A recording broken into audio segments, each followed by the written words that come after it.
Es probable que algunos de ustedes hayan podido experimentar o estar cerca de algunas personas que se acoplan a esta circunstancia que voy a relatar.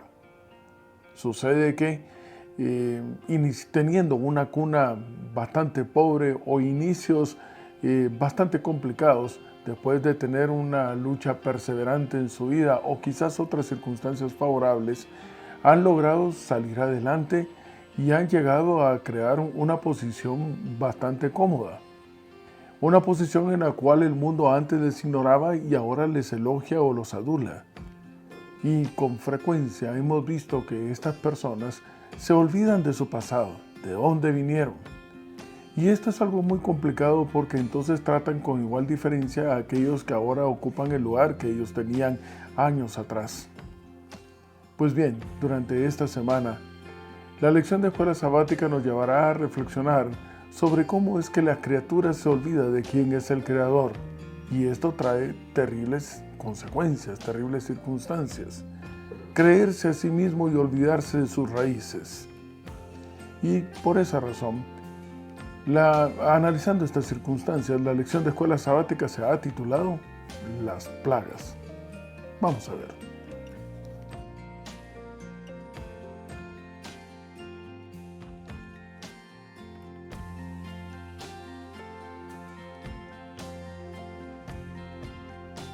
Y me encuentro en el Antiguo Testamento, en el libro de Ezequiel, en el capítulo 28 y el verso 17. Y la palabra de Dios dice: se enalteció tu corazón a causa de tu hermosura, corrompiste tu sabiduría a causa de tu esplendor. Tirado fuiste a tierra y delante de los reyes te puse para que te miraran a ti. Hay razones bastante fuertes e iniciales para no dejar de ir al pueblo de Israel. Esta circunstancia que acabamos de leer en el libro de Ezequiel se refiere precisamente al enemigo, a Satanás, en donde el espíritu de vanidad lo envaneció de tal manera que se olvidó de que era una criatura y pretendió ocupar el lugar que le corresponde a Dios. Analizando el caso del pueblo de Israel que estaba siendo esclavo en Egipto, que es lo que nos ocupa en el análisis del libro de Éxodo, la palabra de Dios pone que pueden haber algunas razones por las cuales el faraón decidió que no dejaba ir al pueblo de Israel a pesar de la solicitud que venía en nombre de Jehová. Éxodo capítulo 1 y verso 10 llega a la circunstancia de que son muchos, que estos pueden llegar a tener un ejército más fuerte que el de ellos. Quizás entonces también se valían de una mano de obra que los pondría en aprietos económicos. Sí, sin embargo, yo quiero llevarles más al siguiente análisis, que es el que se encuentra en en Ezequiel, en el capítulo 28 y el verso 17. Un envanecimiento, una vanidad de parte del faraón, que era considerado también un dios. Vamos, dice la palabra de Dios, que él mismo le pregunta a Moisés: oye, pero ¿y quién es ese Dios de Israel? Yo no le conozco. Esta cita se encuentra en Éxodo, en el capítulo 5 y el verso 2.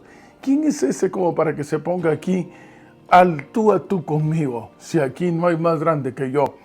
Y se ve a sí mismo, toda su existencia gira alrededor de él, dejando de ver a aquel que realmente es la causa de todo lo que existe. Este principio es un principio de maldad. ¿Saben ustedes que el vocablo maldad, de mal, etimológicamente tiene una relación bastante estrecha con el vocablo blasfemo? De acuerdo a la palabra de Dios, usted puede buscarlo en Juan, en el capítulo 10 y el verso 33. En esta circunstancia se encuentra Jesús y él dice en determinado momento: el Padre y yo somos uno solo. Y entonces los judíos pretenden apedrearlo. Dice la palabra de Dios en el verso 33. Estoy en Juan, en el capítulo 10. Y le especifican, le respondieron los judíos diciendo: por buena obra no te vamos a apedrear, sino por la blasfemia. Atención, porque tú, siendo hombre, te haces con Dios. El principio de la maldad tiene esta relación etimológica. Aquel que pretende ocupar el lugar que le corresponde a Dios es un blasfemo. Y este principio de maldad es en verdad el conflicto de todos los tiempos, de todos los siglos. Es la razón por la cual en Isaías, en el capítulo 14 y el verso 14, un texto bastante conocido, encontramos cuáles eran los deseos entonces del enemigo, de Satanás. Dice la palabra de Dios en Isaías, estoy en el capítulo 14 y el verso 14. Sobre las alturas de las nubes subiré, aquí está el punto, seré semejante al Altísimo. Pero vamos, se olvidó de que era una criatura. ¿Cómo podía pretender ser semejante al Creador? Si en primer lugar, la enorme diferencia, el enorme detalle de distinción, y que es lo que analizamos constantemente en la palabra de Dios, es que Dios es creador de los cielos y de la tierra y nadie más fuera de Él. Esto implicó entonces un deseo dentro del enemigo al verse él tan a sí mismo, tan vanaglorioso, de adoración. Él se envaneció. Y la adoración la ha llevado incluso en Apocalipsis, en el capítulo 13, como lo hemos estado estudiando en semanas anteriores, cómo es que podrá, a través de todos los tiempos, desde que inició el mal, vino a dividir a la raza humana. Y atención con esta nota que la hemos dicho con cierta frecuencia: todo espíritu que tiende a dividir no viene de Dios. El principio del enemigo es la división. Y la división de la raza humana, que era en un principio imagen y semejanza del Creador, entonces crea dos bandos: aquellos que reconocen a Dios como el Creador, aquellos que reconocen al que pretende ocupar el lugar que le corresponde a Dios como su Dios. Y de ahí entonces los términos de los hijos de los hombres, los hijos de Dios, los que siguen al Cordero, los que siguen a la bestia, los moradores del reino de los cielos, los moradores de la tierra, los que se dejan engañar, los que pueden ser pretendidos de ser engañados, pero que no les es posible, los que tienen un mensaje incoherente, en donde solo se escuchan hablar en otros idiomas que nadie entiende, y aquellos que simple y sencillamente hablan las maravillas de Jehová. ¿Ves estos dos grupos que van en un paralelismo, en una lucha, y realmente se están disputando tu corazón, se están disputando el mío, en el cual eres tú quien tiene que decidir, vamos, a quién vas a reconocer como Dios, a quién le vas a clamar, a quién realmente tú crees que tiene la capacidad de poder responder y tener cubiertas todas las necesidades de tu vida: al Creador o a aquel que pretende ocupar el lugar que les corresponde al Señor. De hecho, estos grupos tienen su música, la música que alaba solamente a Dios, aquella que alaba cualquier otra cosa. Tienen un día de adoración, el séptimo día, aquellos que consideran que cualquier día es bueno. En fin, bueno, tienen una iglesia, el grupo que alaba a Dios, una iglesia que es caracterizada por ser virgen.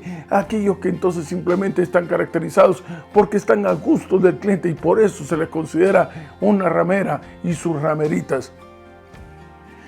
Esto es lo que ha venido a provocar el enemigo. Pero existe una estrategia de Dios y en él no hay sombra ni variación, ha sido siempre la misma.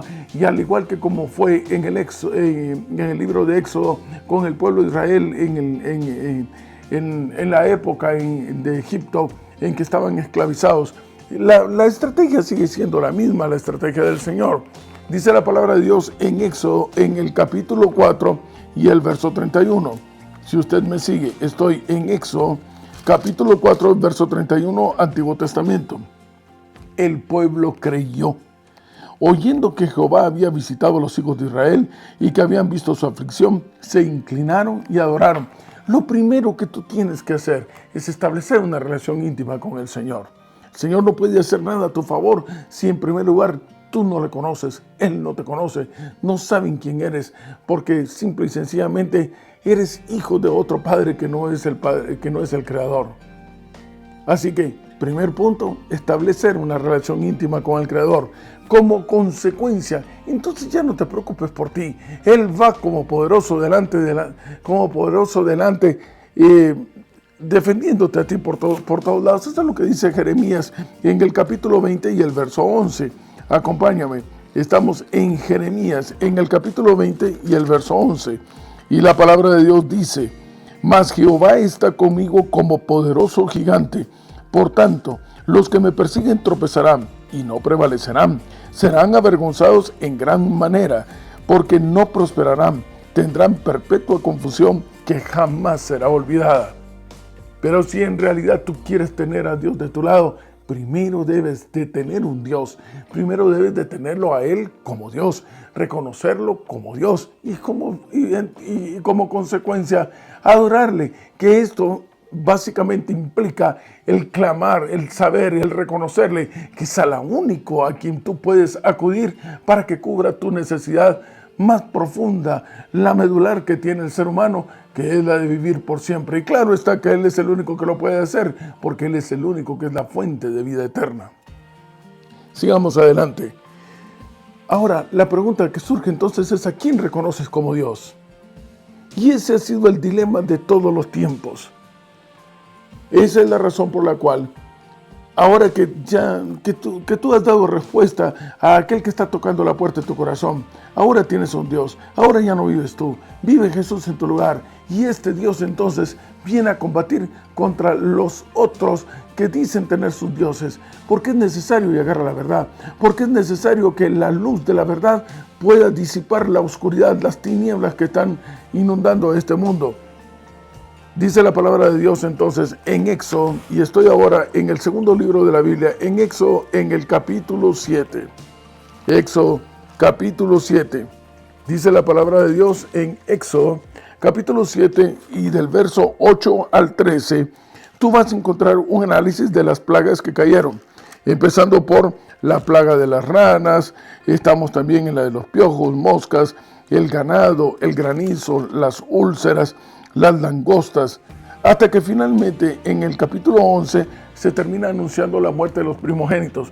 Pero es interesante observar de que antes de las plagas, primero el Señor tocó directamente al faraón.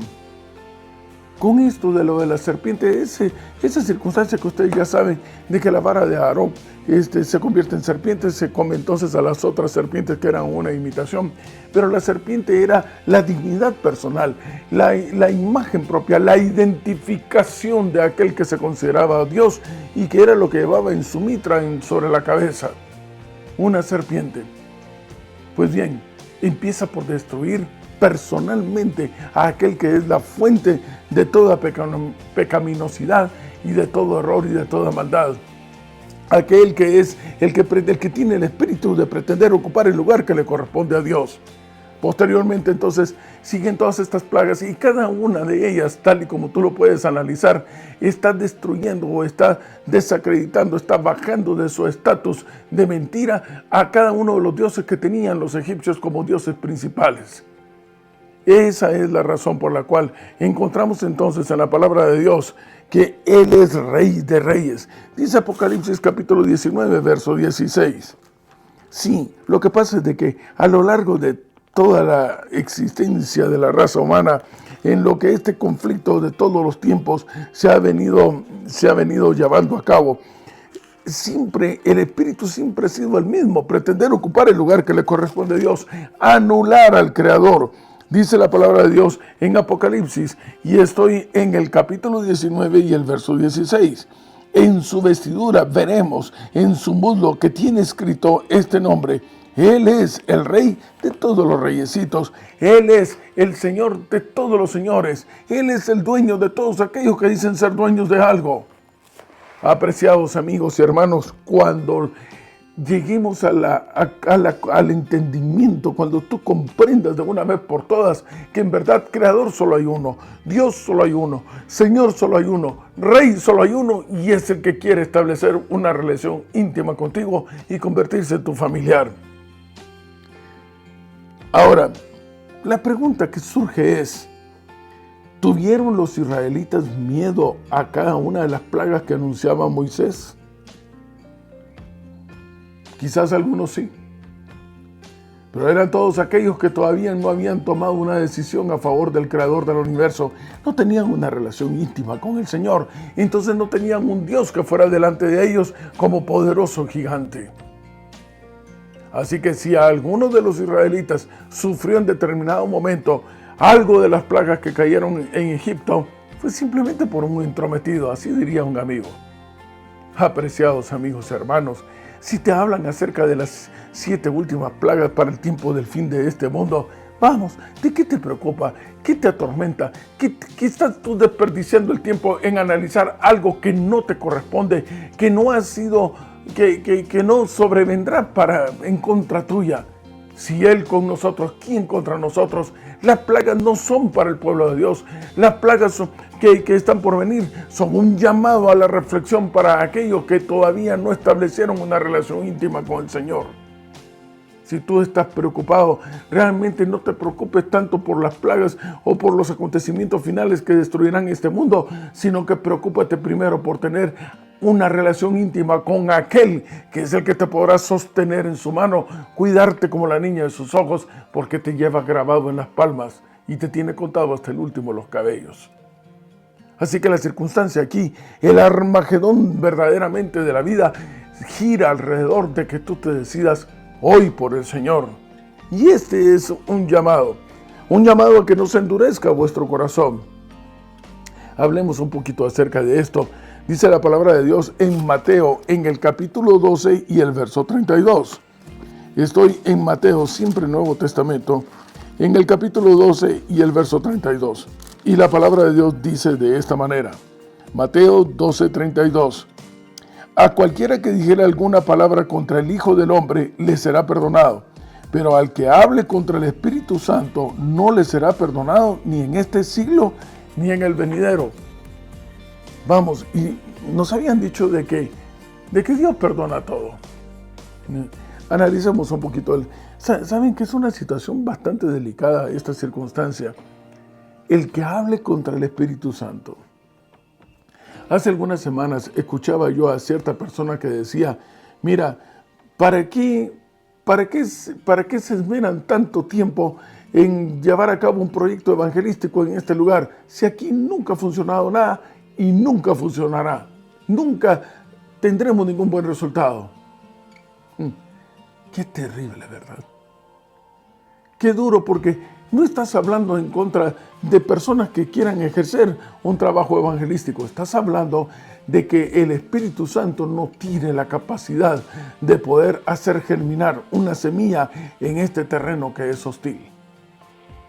Estás hablando mal acerca de él, le estás desprestigiando, estás diciendo en otras palabras que es un inútil y que no sirve. Cuidado en hablar en contra del Espíritu Santo, porque la única razón por la cual tú puedes tener en determinado momento palabras que vayan en contra del Espíritu Santo es porque tienes una profunda desconexión de tu relación íntima con el Señor. Y conforme nos vamos alejando de Él, insisto, toma nota de mi mano derecha y de la izquierda. Este eres tú.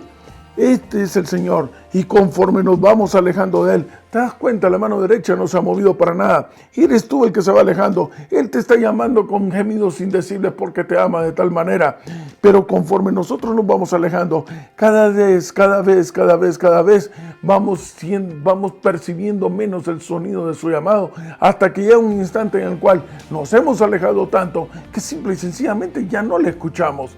¿Cómo podemos entonces tener el deseo de arrepentirnos y de solicitar un perdón? No es que Él no quiera perdonarte, es que tú jamás llegas a pedir perdón.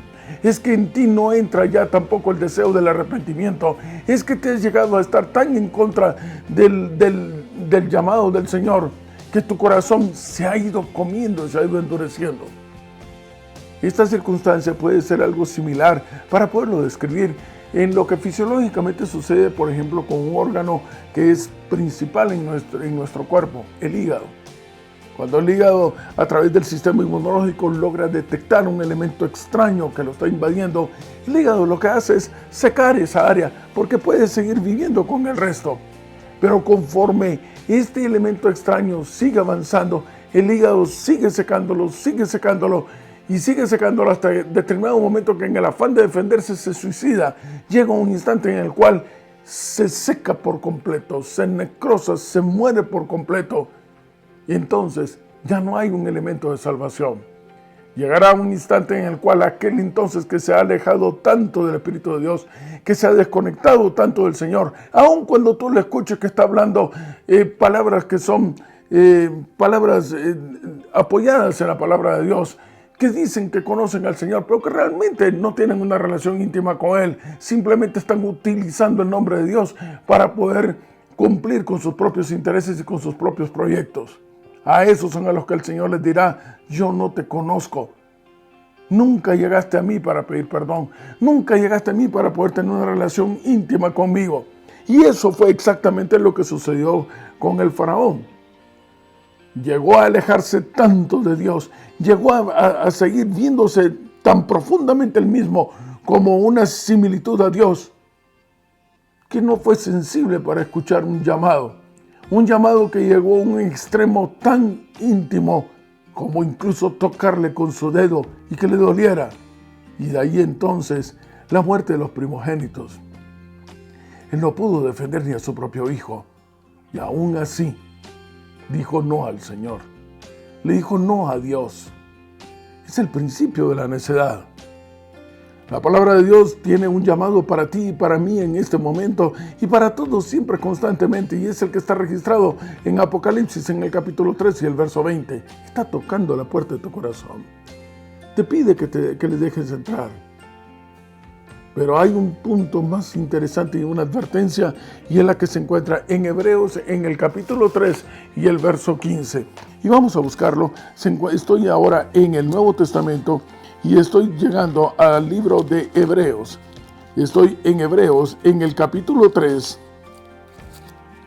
Hebreos capítulo 3 y el verso 15.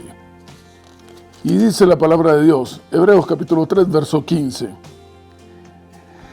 Entre tanto que se dice, si oyereis hoy su voz, atención, no endurezcáis vuestros corazones como en la provocación. Ábrele la puerta hoy. Te he mostrado la vida eterna y la muerte eterna. Vamos, acepta la vida eterna, acéptala al Señor. Permite que tu corazón sea sensible a un llamado. Comienza por reconocer quién eres y cuán grande es Él. Y cuánta necesidad tenemos de que Él sea el que ocupe nuestra vida. Porque si Él ocupa tu vida, porque si tú estableces una relación íntima con el Señor, entonces irá como poderoso gigante delante de ti. No tienes que preocuparte sobre cómo las circunstancias que irán destruyendo este mundo. Que si vienen las plagas, que si vienen los terremotos, que si hay guerras o rumores de guerras. ¿Qué te preocupa a ti eso? El pueblo de Dios tiene garantizada la vida eterna. Pero atención, tienes que tener un Dios que es el Dios de los vivos, el único Dios que existe, y ese es el Creador. Y por eso es que vamos de regreso a casa, porque vamos a encontrarnos con el único Dios, el que es Rey de Reyes, el que es el Señor de Señores, el que es el Redentor de mi vida, el dueño de mi corazón.